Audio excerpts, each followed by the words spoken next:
Welcome to D-Risk, a podcast where we provide a no-nonsense analysis of stocks. Today, we're focusing on QuantumScape, ticker QS. You know, the solid-state battery company that's been promising quite a revolution in the EV landscape. And we're digging into fresh data here, captured today, November 7th, 2025. Yeah, and before we jump right into QS, it's probably good to frame the bigger picture. It's definitely a risk-off kind of day out there in the broader market. Great. Futures are looking a bit shaky. Yeah, exactly. Jittery. Because we've got a really packed economic calendar today. Non-farm payrolls, unemployment numbers, plus some key Fed speeches later. So the market's basically holding its breath. And in this sort of environment, even potentially good news gets a much harder look. Okay, so with that nervous backdrop set, let's look at the QuantumScape specific news, because they just delivered what on paper looks like a huge catalyst, right? They started shipping their next-gen B1 battery samples, sending them out to automotive partners. I mean, that's moving the tech closer to the assembly line. That feels like a really big step. It absolutely is, or it should be. And that's what makes the market's reaction, well, frankly, so jarring.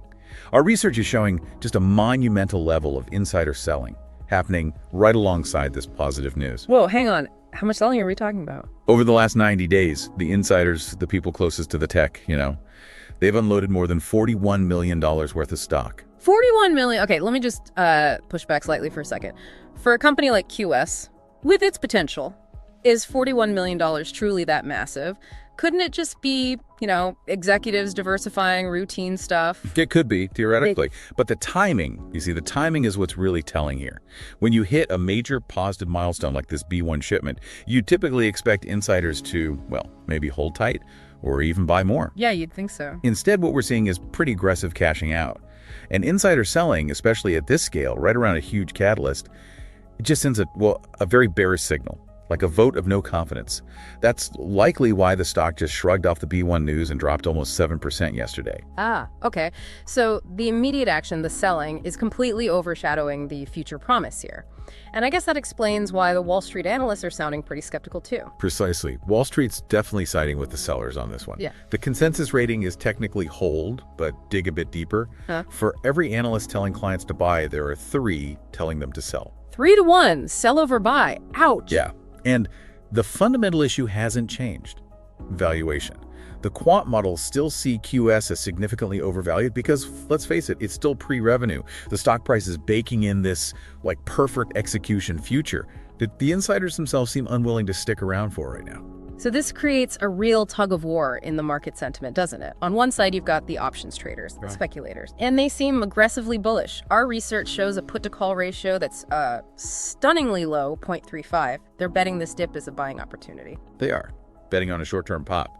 But then you look at the other side, the entrenched bears. Nearly 10% of the publicly available shares are being shorted right now. That's a lot of capital. Betting price goes down further. 10% short interest is significant. It's substantial. It's real money betting on a continued slide.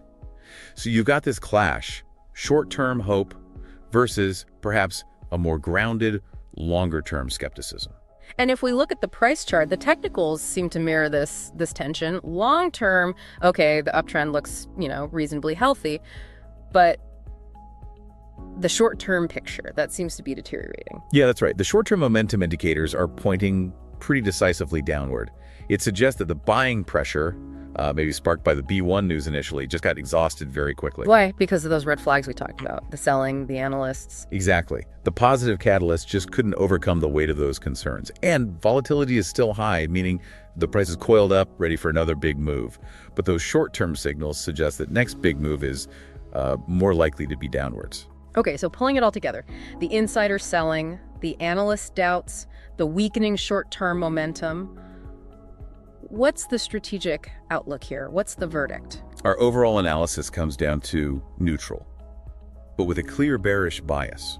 That shipping milestone, while important technologically, it's just being completely overshadowed right now by these major red flags. Okay, so neutral, leaning bearish. What are the key price levels people should watch? For the bulls, the immediate hurdle is $17. They really need to reclaim that level, and convincingly. But the really critical level, the one to watch closely, is $15.83. If the stock closes below $15.83, That's our invalidation. Invalidation meaning? Meaning it likely confirms a deeper technical correction is really taking hold, that the bears have won this round. Wow. It really is an incredible story unfolding, investing in what could be a brilliant future, while the people presumably closest to the project are, well, heading for the exits. It's a fascinating real-time test case. Promise versus present market reality.